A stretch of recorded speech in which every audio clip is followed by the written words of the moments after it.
Ayo. Hey! Woo! Ayo. Woo! Yeah, buddy. Woo! Woo! Woo! Woo! Yeah, buddy. Welcome in, everybody. Sorry for the late start time. There was a lot to pack into this. It was a busy day at work, so I didn't get home on time. Lot, I apologize. A lot of lot of good stuff stuff going over on. the weekend, though. Actually, one of the more fun sports weekends. I mean, well, not even just because of like the events that were on, for everyone to watch, but just in general, it's a very good sporting weekend. So Mm-hmm. I hope you guys enjoyed. Tyler, how was your weekend? Good man. Yeah, like you said, just a lot of fun sports this weekend. We'll be getting into all that, but yeah, definitely just good times had by all. Ronnie, how you doing today? Good times, great oldies, doing very well. Had an incredible Sunday. Uh, as you saw on my sign, I think it's pretty clear now. It's safe to say that I'm the greatest gambler of all time that has ever lived and walked this earth. So, woo, what a day. And then cap that off, unfortunately for the Dodgers, both of us being Dodger fans, they do not split the series with the Padres. I went and watched that over at Braden's house as he was doing the pre and post game show from his backyard. And then we just sat there and watched the whole game and just hung Nice. out and ate barbecue and drank beer. But Hell yeah. you know what? Every single one of these 7 games has been close. We'll talk about it a little bit more. I think it's been pretty enjoyable so far. I am happy, and this is not, Padre fans, hate all you want, because I don't care what Padres or Dodgers Twitter says. They're both insane. But Mm-hmm. it will be nice to have a little bit of a emotional break until Yeah. almost the end of June. Um, and we saw even last week after that series, which was, heated up, pretty good series all the way through. Both teams kind of just came out super flat like the next day Just and a half massive afterwards. come downs. Yeah, It's like, massive come oh downs after that. man, what happened this weekend? So, Yeah. going to take some time to come back up to that level, but still, every game has been played, pretty well. Um, 2 pitchers in particular I could think of last night that would maybe fall out of that. But hey, shout out to Callan. Uh, Thanks for Hardest joining working man us in the business. on the program. For sure, the hardest working man. I just want to touch on this right off the top. We're going to the side pieces. We have a lot to get to, and I don't know. We're probably going to run over some time, but I apologize in advance. Hit us up in the comments. So much to get into here.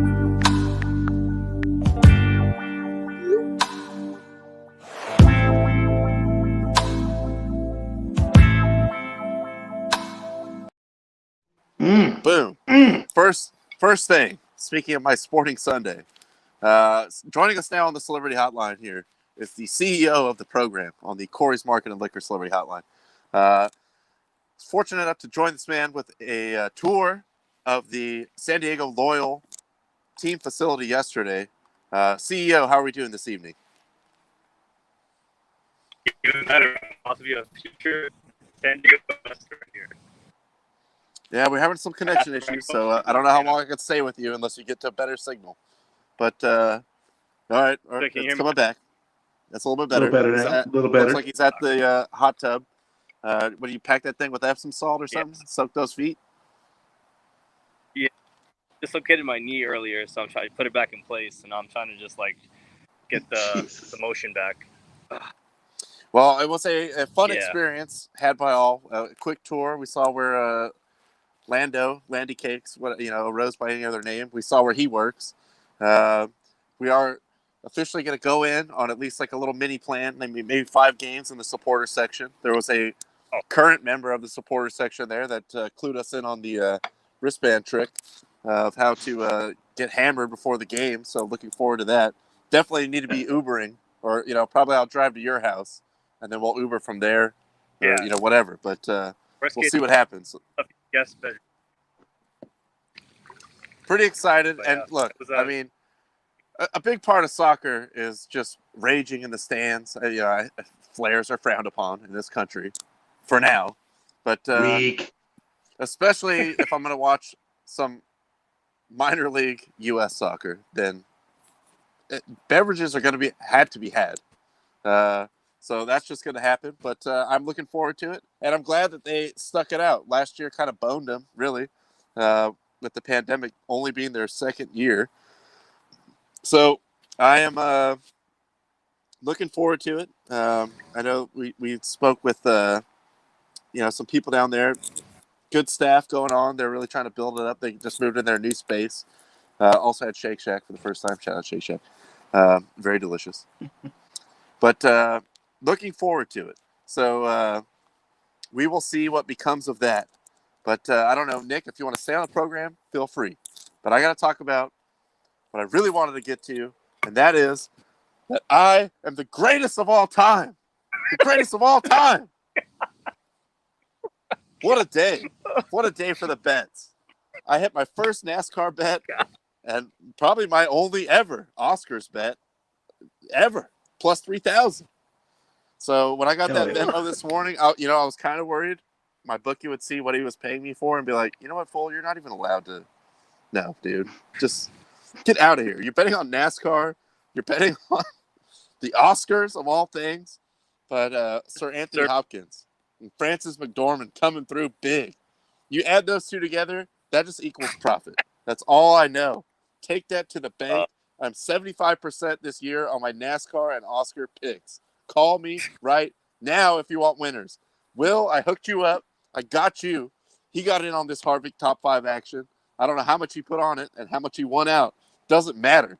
Just, you can go to your grave. Gotta drop this in. Look, all right. And also have to drop this in. It's not guaranteed. It's not guaranteed. It's not guaranteed. But this weekend, yesterday, I was on a heater, the likes of which have never been seen before. Who wins on NASCAR and the Oscars at the same time? No one. I'm probably the only one.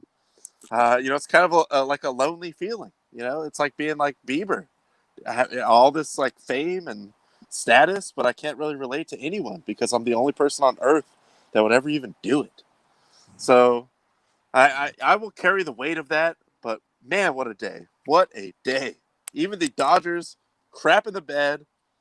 I don't really get into freaking Nelson, but nothing could block my shine yesterday because I didn't even watch any of the Oscars. And then Apple News hits me on my phone like, all the Oscar winners are in. And I go in there like, oh shit, I won.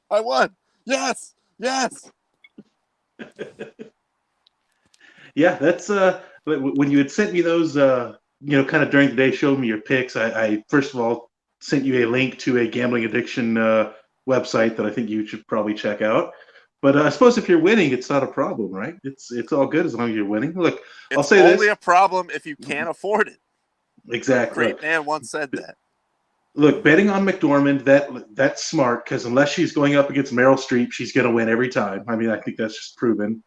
Anthony Hopkins, kind of surprising. I figured they were going to be giving it to Bozeman, especially. I didn't watch the show, but I did read that they actually made the Best Actor award the last thing presented because they even the Academy themselves thought Bozeman was going to win it, and then he didn't, and Hopkins wasn't even there. They were just like, "Oh, Anthony Hopkins wins. He's not here. Goodbye." They ended the show like that. But hey, props to you, man. That's a nice pick, and I'll be look when the SAG awards come around. Maybe I'll lean on you for some bets. Hit me up for some SAG picks. Again, entertainment purposes only, but I am solid right now. I'm the best in the business. My picks will not be beaten. Do please believe that. But no, the only thing I noticed, first of all, I was just laughing you can actually bet on best cinematography. And then I was just screwing around. And then I saw they had the 2-way prop bets. So best actor, best actress. And Hopkins was the favorite on all of them for the actor. So I was like, all right, I'll go with one of these.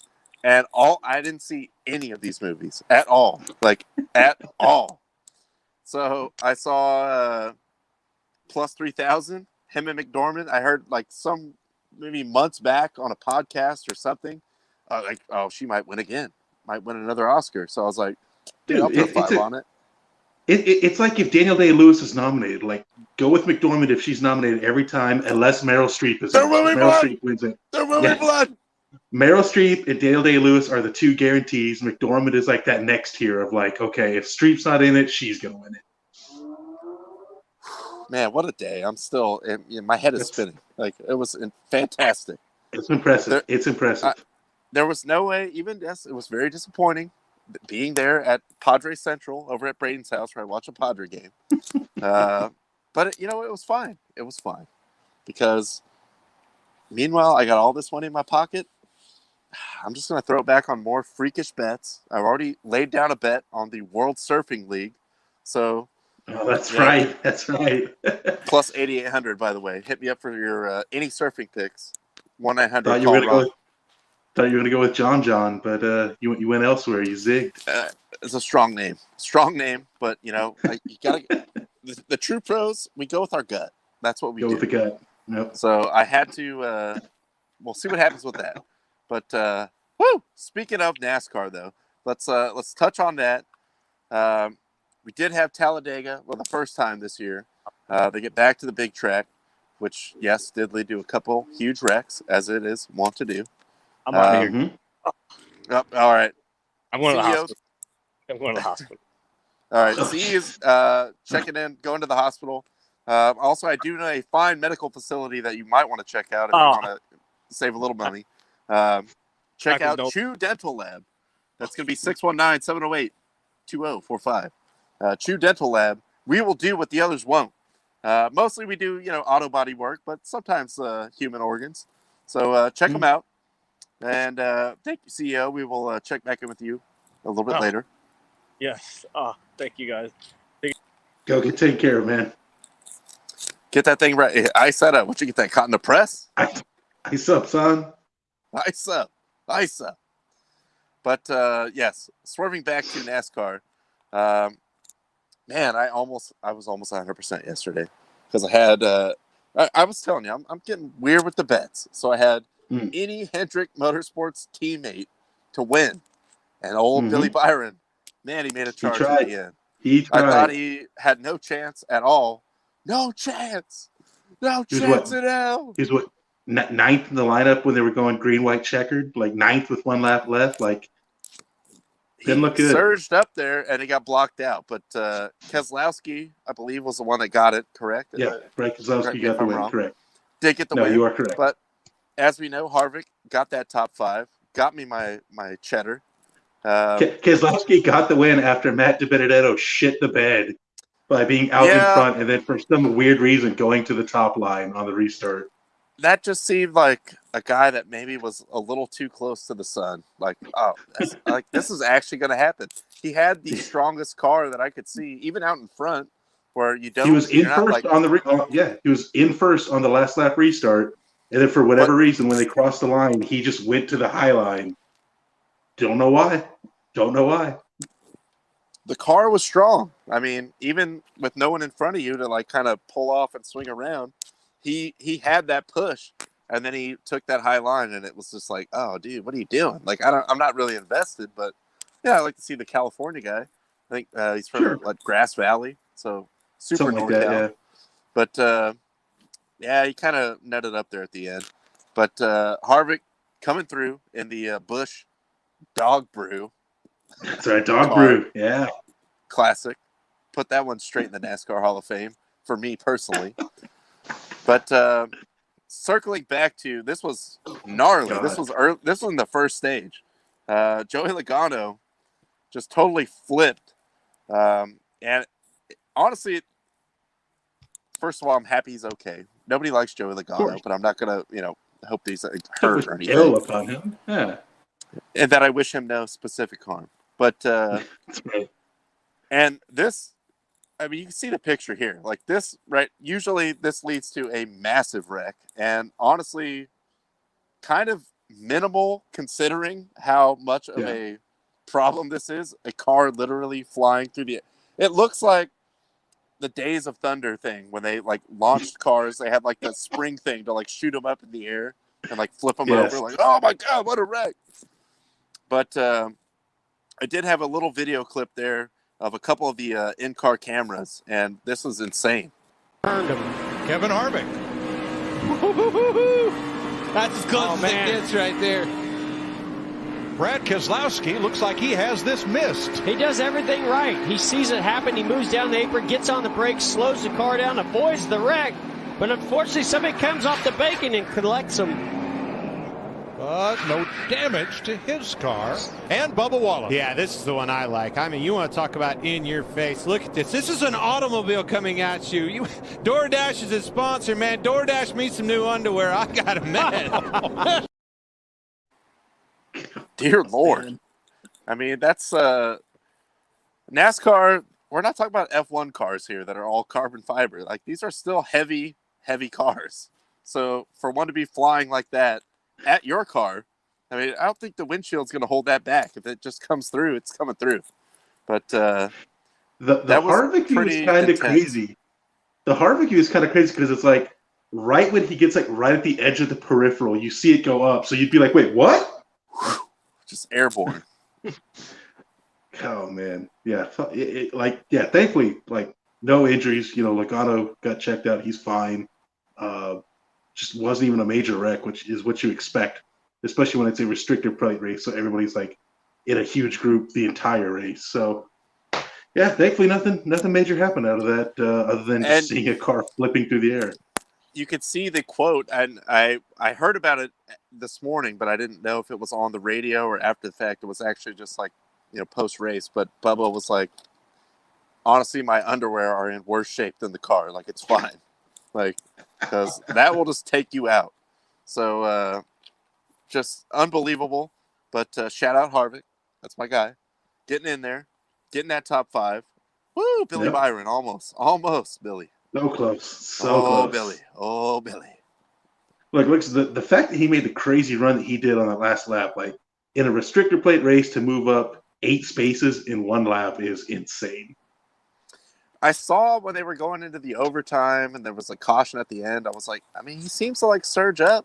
Like he's been there all day. Like maybe he has the car for it. Even one of the in-car videos you saw was Keselowski, who got spun out by someone else, like coming in the back of him as he was like slowing down, trying to like, oh crap. Like there's actually a car flying at me. And he ends up winning the whole thing. But yeah, that's what happens. I mean, most of these guys running right about 200 on the huge Talladega super speedway. So when one of those things gets like airborne, you just hope for the best because that was gnarly. Mm-hmm. Definitely. And yes, they will return to Talladega. So now, of course, that's I wanted so bad to just go Harvick to win because he was like plus 400. But I was like, I actually Googled in the morning his history at Talladega. He's won once out of like 40 tries and not really the best over there. So I was like, I feel like he has the car. He has a better car now. And these, like all the Ford seems to really do well on the long tracks. But he qualified like 16th. So I was like, top 5. I'm going to go top 5. And shout out to Will for jumping on my wave. And on that note, also, we will get into the baseball. Bill Plaschke, I mean, he's always a troll anyway. Tyler, I know if you follow us on Twitter, yes, we're obviously Dodger fans, but by no means Bill Plaschke fans. Not at all. Not even close. Stirring up a complete controversy about Tatis maybe, taking a peek, stealing signs, whatever. If he did, so what? Good on him. Yeah, if you think he's catching it, then unless you're Trevor Bauer, just throw at him. Street justice. I don't know, but the game can police itself. So, look, at the end of the day, they lost. But I will say, today, as I went on my lunch break, friends of the program, John Quintero Show, produced by former guest, friend of the program, Braden Sprennett. I was very overjoyed to hear this call from Mr. Will and PB coming in with a hot fire. This is the buzzer beater segment, so you only have 24 seconds on the shot clock to get your takeoff. And Will came in with a hot fire, almost Jim Rome-esque roast of Mr. Plaschke. We start off in Pacific Beach. Will, you're first up on buzzer beaters today. Go for it, my friend. Bill Plaschke is a bigger crybaby than Dick Vermeil. Bill, you complain more about cheating than the Kardashians do about their failed marriages. Your lazy eye must have contributed to your lack of journalistic integrity, submitting that call and saying that Tatis is a cheater. Buckle up for 12 more of these dog bites. Hopefully this Padres team humbles you and your Lou Holtz list on Around the Horn. Tranquilo, calvo, chico. Oh, very nice. How about that? Hey, Braden, that was pretty damn good leadoff hitter, Will, out of PB, wasn't he? Yeah, Will, that was fantastic. I appreciate that one, especially. That was great. Very well thought out. I thought it was on the... Well done, Galvez. Will, get in, Will. Let's go. And again, call me if you want NASCAR picks. Will has seen the light. So I can show you the way, but, it's going to cost you maybe $3.99 a minute. First minute's free, but it's mostly like a hold music and, kind of a build-up. The game between the Cincinnati, come on. But yes, look, I sent out a tweet earlier because I saw it on Twitter kind of all day, like Padres fans getting pissed off about a Plaschke article. Look, we're two Dodgers fans. We'll just say this. The more you ignore Plaschke, the better your life is. Oh, Dodgers fans don't even like him. Just ignore him. Just leave him be. They'll go away eventually. 100,000%. Just do not feed the troll that is Bill Plaschke. So glad Will got his pound of flesh. I was very, very entertained when I heard that in my car. Will and PB. Shout out to Will. Looking very patriotic also in the photo. But did enjoy that. Real quick before, because we gotta dedicate some time to the Fight Doctor here, obviously, with a big pay-per-view over the weekend, and some other side news. But in the soccer world, West Ham, they look flat. This was the one they had to have. We're talking about Champions League. We were. I don't know if we're talking about it anymore, but Chelsea is the team that was right there with them. And the red card at the end was egregious, but you can't really pin the loss on it because they just didn't look like they were going to do anything all day. Now, West Ham had no attack on Chelsea. And look, to be fair, like West Ham played well, defensively against Chelsea. They gave up the one goal on the counter right before the half, which Ronnie, you've texted me like giving up a goal right before the half is always a backbreaker. That's always a punch right to the balls. Yeah, and it was an awful red card. If you want, you can just Google Fabian Balbuena. It'll be the first thing that comes up. Terrible red card. It always amazes me when an official looks at something like 8 times and still gets it wrong. But like you said, the red card that it sucked, but it had no effect on the outcome of the game. West Ham, they're 3 points behind Chelsea. The only good thing is West Ham has an easier schedule. Chelsea still got a couple really big games going, plus Champions League, which actually starts up tomorrow for them, or I think they play Wednesday. But anyways, look, hopefully West Ham can recover. Just one other thing I saw, because we're kind of going to run through this quick here. I saw this quote on Sunday morning from the manager of Manchester United, Ole Gunnar Solskjaer, guaranteeing the game will not be 0-0 between them and Leeds United. And what happens? 0-0 Leeds, and so that just made me laugh. But look, hopefully West Ham can recover. We'll see. We still got a little bit of time. Ronnie dropped out for some reason. I'm not sure why. But since we are on soccer, let's go ahead and look at the Champions League schedule really quick here. So starting tomorrow, we got Real Madrid taking on Chelsea. There we go. Chelsea plays tomorrow, not Wednesday. And then Wednesday, we got PSG and Man City. Always an exciting time. First legs of the semifinals here. Not sure. Sorry, Ronnie just sending a studio message saying he doesn't know what happened. Actually, you know what? This is a good time. Since Ronnie's off, let's go ahead and bring in our new soccer expert, No ID Justin. Justin, how you doing today? Man. I'm fantastic, man. I am fantastic. Let me just. Oh, he's back. Let me just get this in there. I don't know if this is there we go for the show. Hang on, let me. I don't know. Go ahead and pull that back a little bit. Just pull it back a little bit. There you go. Is it good right there? That's good. Perfect. And then let me add on to that. You guys will be thrilled to know this. This is actually a story I have not shared with either one of you. Ooh, You guys do good. know that I went on my beautiful woman was amazing enough to take me on a stadium tour at Dodger Stadium. This was Mm-hmm. pre-COVID, obviously, for a Mm-hmm. birthday gift. One of the things that they take you to is the press box. So I don't Yes, know if been you there. can. I don't know if you can make this out. Is that coming up? Yes, I And see Los a Angeles little Times, bit. Bill Plaschke. Yes. Ladies and gentlemen, I farted in that man's chair. There you go. Good. Sat Maximum in respect. and farted in that man's chair. So, for those of you that are thinking that maybe you despise Bill Plaschke more than anybody else, you're wrong. Have you farted in this chair? Because I have.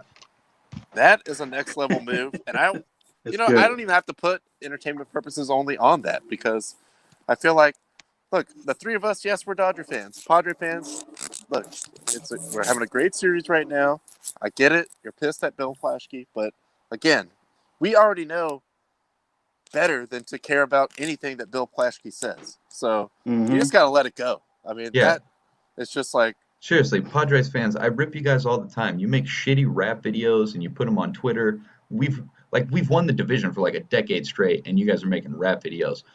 But I'm telling you right now, like in this specific issue, don't feed into this guy because we don't.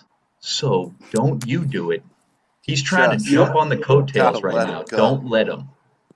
actually, I'm glad you said that. Bill Plaschke is kind of the equivalent of their rap video guy because I know most Padres fans don't claim that guy.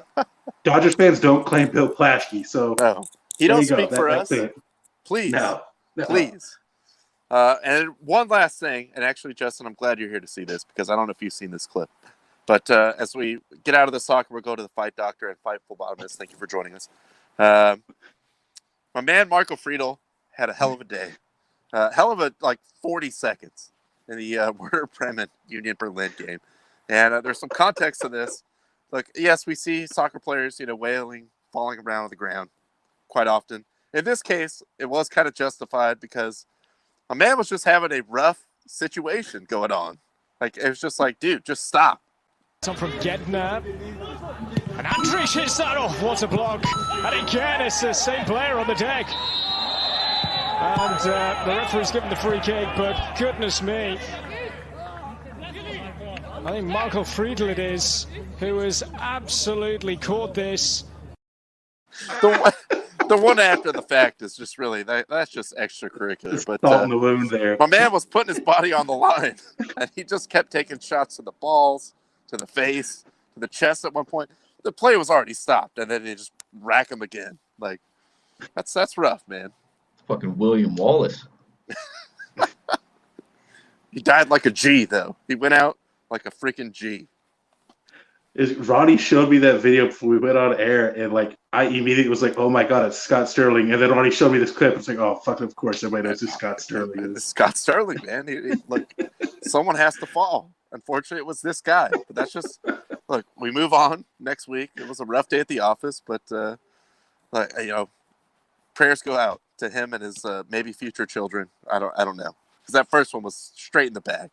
But with the time we have left, let's get with the Fight Doctor. We had a big UFC pay-per-view, and then, like I said, one other story that, in particular, to Tyler and me, means a lot. So let's get with the Fight Doctor and Fight Phlebotomist here on the program. Ladies and gentlemen, this is the main event of the evening. The heavyweight champion of the world.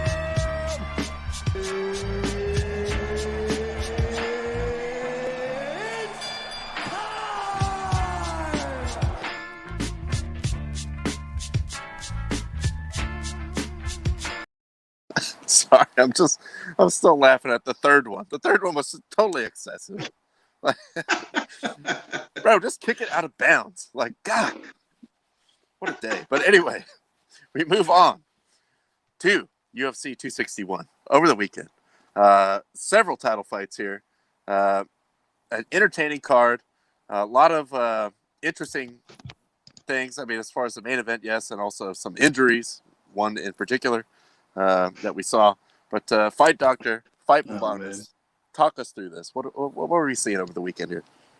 I think to call it an entertaining card like you did actually undersells it. Like this was probably one of the best cards I've seen, like top to bottom, and I'm talking prelim fights. We're not going to go into the prelims too deep here, but all the prelim fights were great and exciting. Fans being back also is The definitely fans helped. Noticeable difference. I mean, the energy is a different thing when you got fans there. For sure, it was a great crowd. Like Justin and I, we had a phone call actually during the card. I was kind of saying, like this is a good crowd. Like Phoenix is the one I always go to. That it's like if it's like not people just like standing in a pocket and throwing right away, the crowd just starts booing right away. This crowd was great. I mean, they were just into everything. And if there was a break in the action, they were chanting like "fuck Jake Paul" and other things like that. Which was, or when Ric Flair showed up, the entire crowd started wooing. Which I mean, all crowds should do. All crowds should do if Ric Flair's there. The answer is yes, you son of a bitch. But and just as far as the action goes, like this card reminded me of like a Pride card, just with like the crazy violence. Like that was the thing that like Pride, when it was in its heyday, like you were going to get just violent cards of people just beating the hell out of each other, and that's what this was. It was just super exciting. So let's start with the main event here. Welterweight title fight. Kamaru Usman taking on Jorge Masvidal in a rematch from a fight from last year. Definitely different than how the first fight ended up. I don't know. I mean, I'll just go ahead and put up this picture. I don't know if you guys have ever seen a soul leave a man's body, but that's what it looks like when a soul leaves a man's body. Just Usman got absolutely destroyed by one of just the hardest straight rights I've ever seen in a fight. Just Usman absolutely killed him after Masvidal was, keeping his hands by his side and kind of smiling at him whenever he'd throw some jabs or some straights. And then Usman just absolutely destroyed him. Justin, I don't know, what did you think of this? I mean, my primary comment was what I text you guys. Usman's biggest flaw is his striking. Francis Ngannou's biggest flaw is his wrestling. Those guys are now best friends. So everybody else in those two weight classes is effed. And you saw it in Francis's fight, and you're seeing it. You saw it this past weekend in Usman's performance. I mean, Masvidal said it. I love Masvidal. He's a good guy. I get it. He's a showman. I can't help but feel bad for the guy in a way. I mean, that's the first time he's really been stopped. So, but the way he was stopped and the way it came about was a little like, whoa, man, maybe you shouldn't have been hanging your arms to the side. But he even said after the fight, to his credit, he said, I wasn't prepared for that. I was ready to have a 25-minute wrestling match, and I didn't think he had that type of power. So, yeah, and like you said, he literally, to quote the great Bruce Lee, you don't punch your target, you punch through your target. That was the epitome of punching through your target. Like that was just a nasty knockout. And to that point as well, we know that Masvidal did not expect that because, fortunately, things come to light after the fact that this was recorded, in one of these pre-fight hype, I'm going to mop up with this guy. They always play these like during the prelims, like building up to the main event, whatever it is. But Masvidal, I have to hit him with a walking it back first.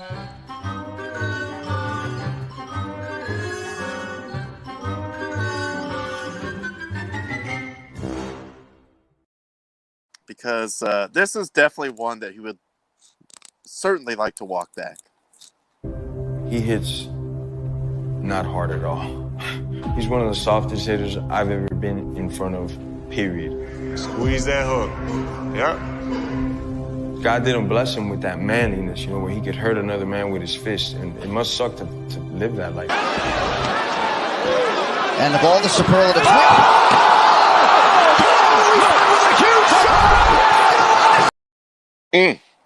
Jesus. God. Even going to it must be tough to go through life like that, just as a man that cannot do that.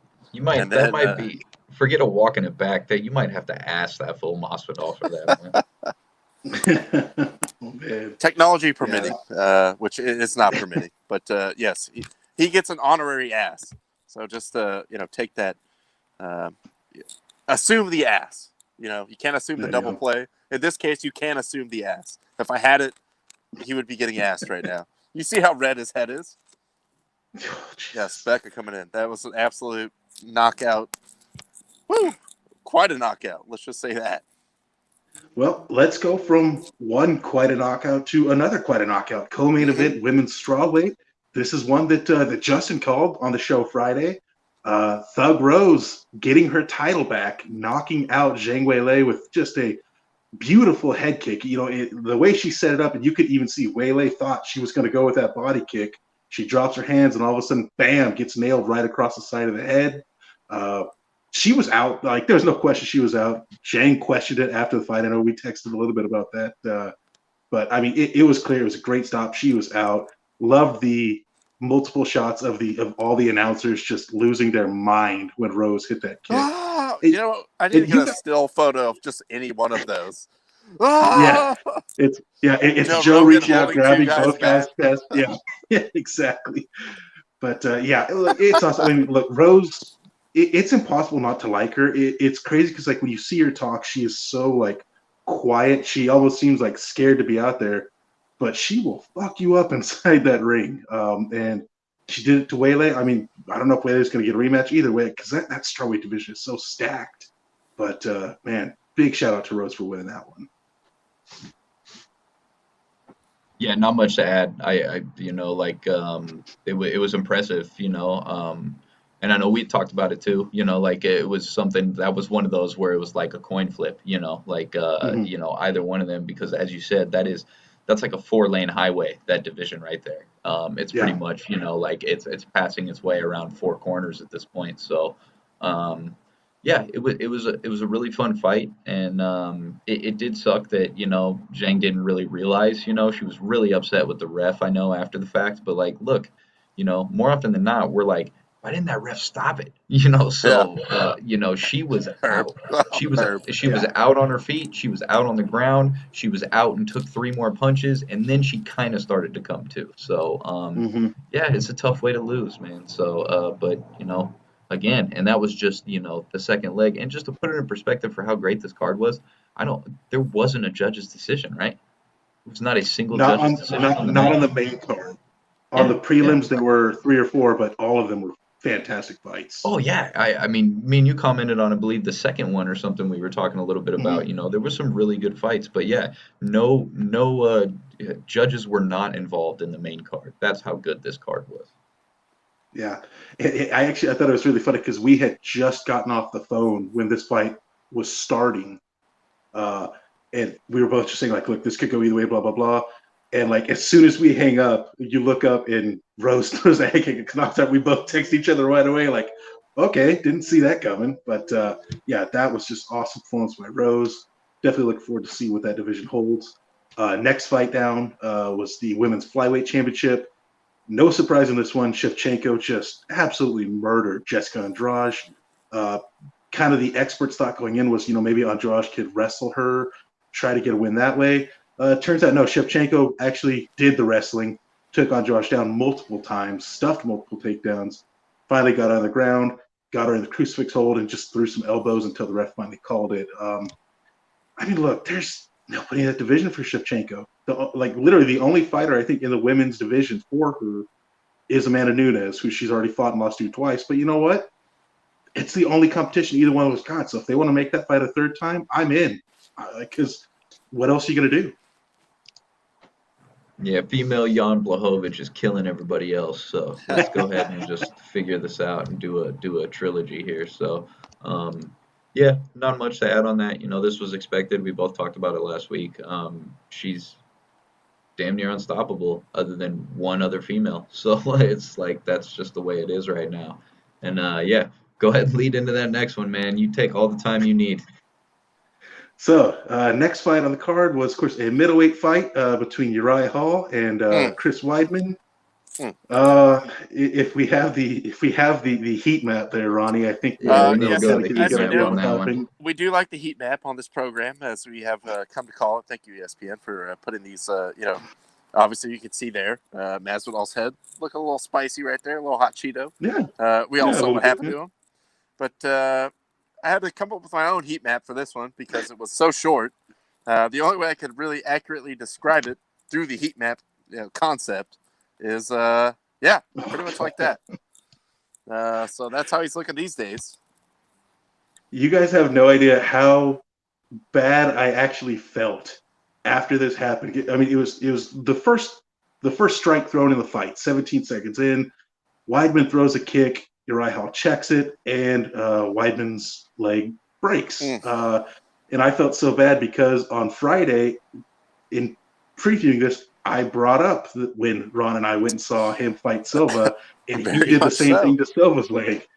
I mean, you could even see, man, Uriah Hall, he was so broken up about it as soon as it happened. Like, he just turned around, walked away, and kind of like, it almost looked like he was going to start crying. They didn't really show Weidman because he was just laying on the ground until they were able to stretch him out. Just horrific.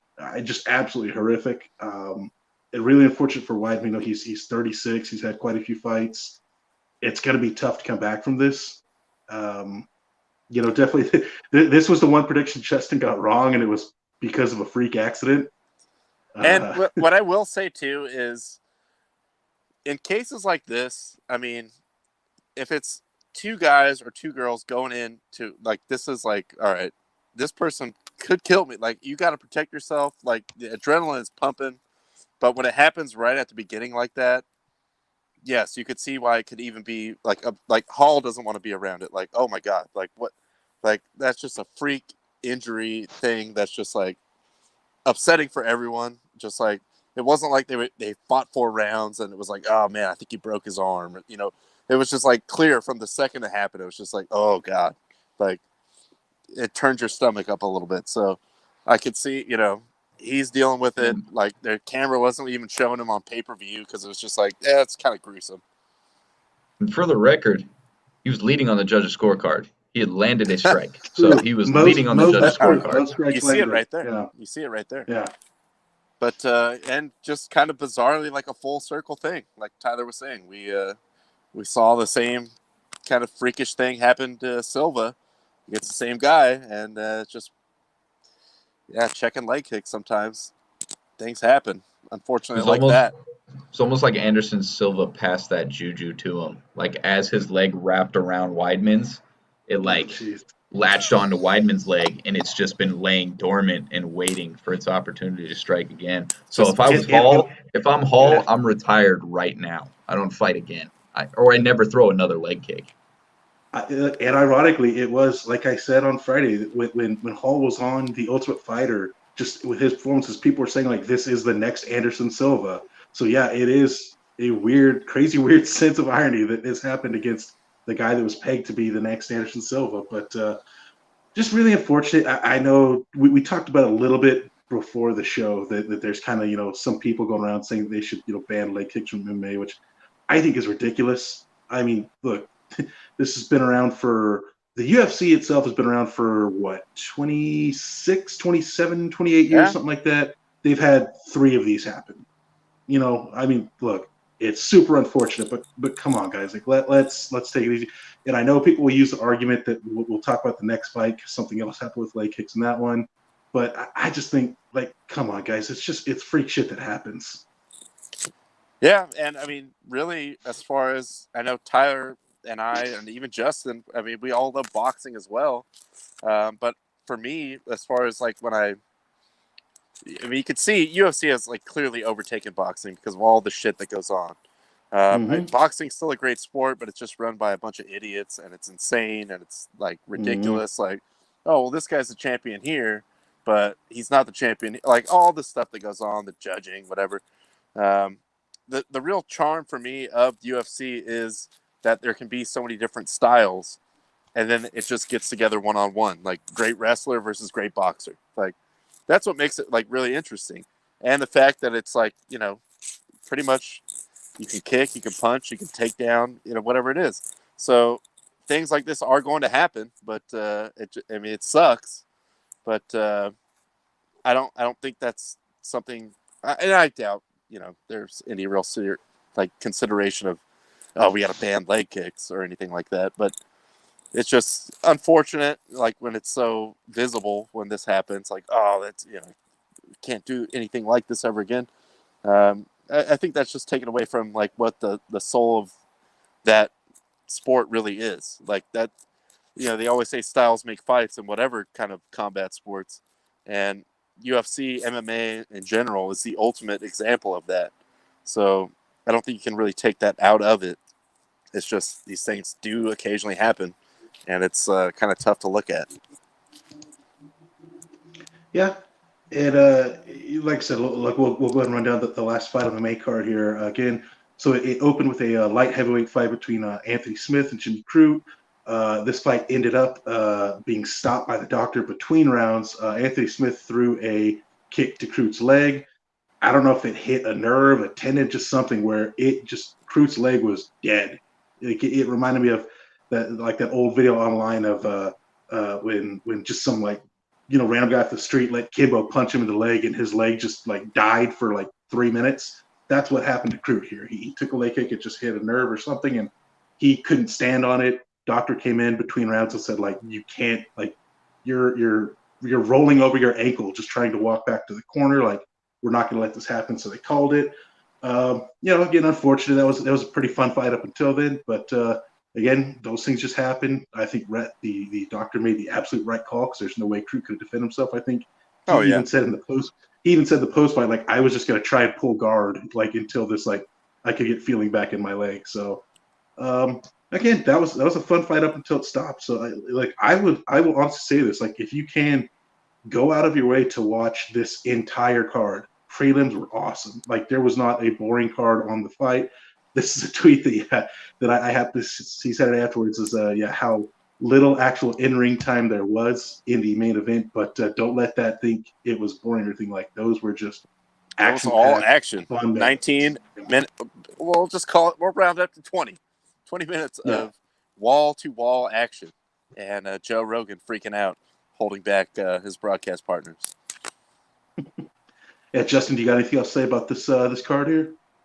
Not at all, man. Like I said, I mean, when I see that tweet, if I saw that tweet, I'd be like, I gotta watch this. You know what I mean? It's only gonna take 20 minutes of my day, so go out and watch it, man. There's a ton of good fights on it, and shout out.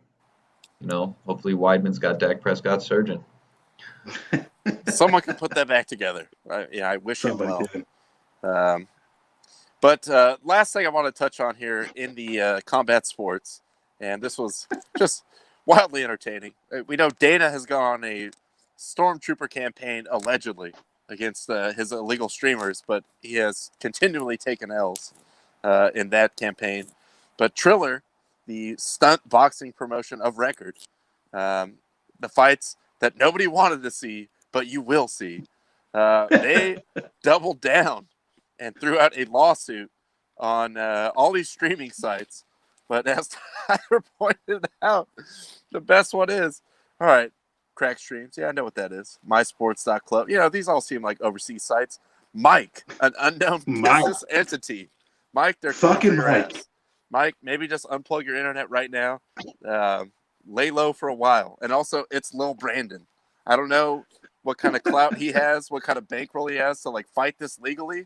But, not near as much as Big Brandon. Yeah, Big Brandon's got, he's got stacks. But Mike and it's Lil Brandon. Apparently Triller is serious about this. So, I don't know. Lay low. Just stay off social media. Don't brag about, we got the streams. We got everything you want. But tell me both of you. It's going to remain nameless, but tell me both of you aren't thrilled that we don't see our favorite on there.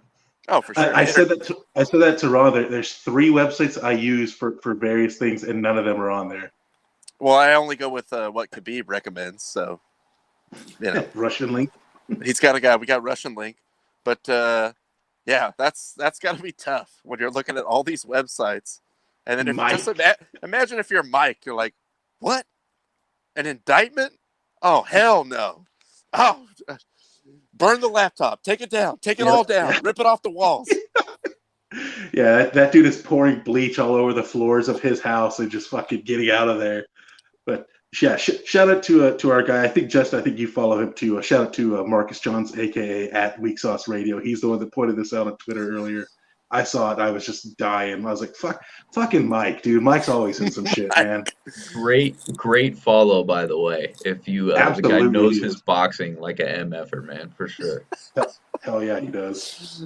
I almost peed. I feel bad for the guy, but when I saw just Mike, an unknown business entity. Well, like, what got me was rough Monday.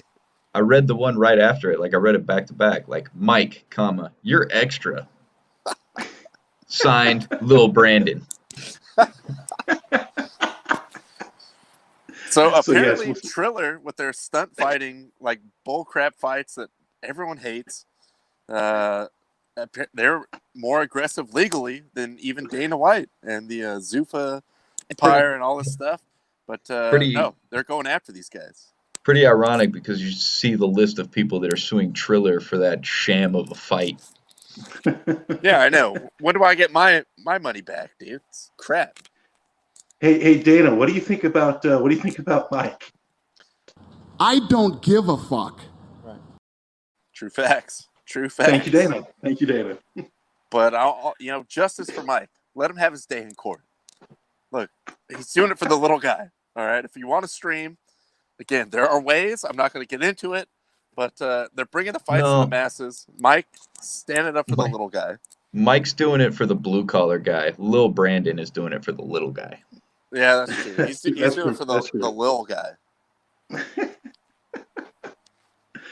But yes, we'll see how that goes if this even goes through with Triller. But yeah, overall, man, fun weekend of fights. Looking forward to it. Definitely happy with the show that they put out. Shout out to that crowd in Florida.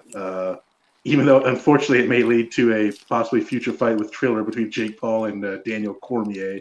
Yeah. But you know what? Actually, if they do that, fuck it. I think Cormier will whip his ass. So maybe that's not a bad thing. Just somebody take out Jake Paul, dude. I'm done with this. I don't need any more of it. Please put a stop to the madness. Triller, you're gonna have so much money after your lawsuit that it's fine. Like, who cares? You're gonna have that Mike money. Yeah.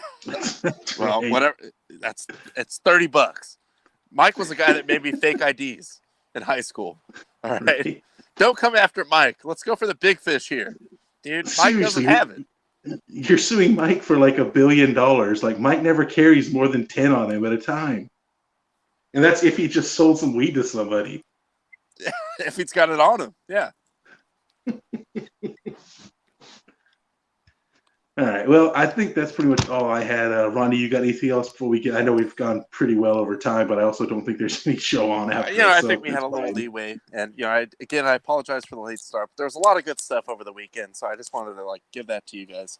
And I'm just gonna walk away saying I'm obviously the best player to ever do NCAA tournaments, and now I'm the best gambler of all time. So suck on that, America. Go jump in your big vault of money, Scrooge, before Arkansas Slim comes and pillages it all. It could happen. And I lost it all.